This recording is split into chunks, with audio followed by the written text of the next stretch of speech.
有環保團體是來表示講，這台中港屯海的工程呢，是佇個馬祖魚，也就是北海底的生態地，講這規劃根本就無符合着規定，而且佫是用這營建的廢土甲再生的原料要來做這個工程的，所以伊是呼籲環境部應該得要求業者愛隨停工來補做環境的評估，避免危害着台灣北海地。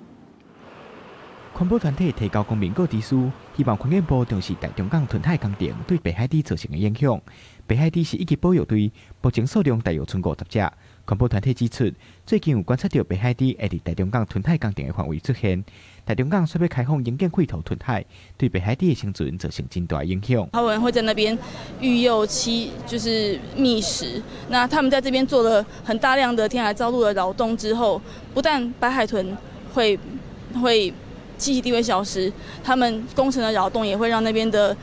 白海豚的食物來源不見。環團指出，屯海工程應該經過環境的評估，因過交通部所將兩邊距離6.7公里的爆花連起來，講這算作是爆花的範圍內要閃寬屏，實際上說是開大片開放式的水域。環團認為這根本無符合規定。另外，以前屯海會用原本設佇海邊的土沙，環團指出，這個屯海使用的卻是中部營建的廢土和再生物料，真有可能會影響海洋的生態。即馬伊要囤的物件是營建廢棄，除了老的可能有足儕垃圾物件，有毒的物件。環團呼籲，希望環境部會使針對台中港務分公司開發，而且要求伊馬上停工，補做環境的評估，確定這個工程有符合規定，袂去危害到台灣北海地生存的環境。記者魏宗林、曾俊佑台北報道。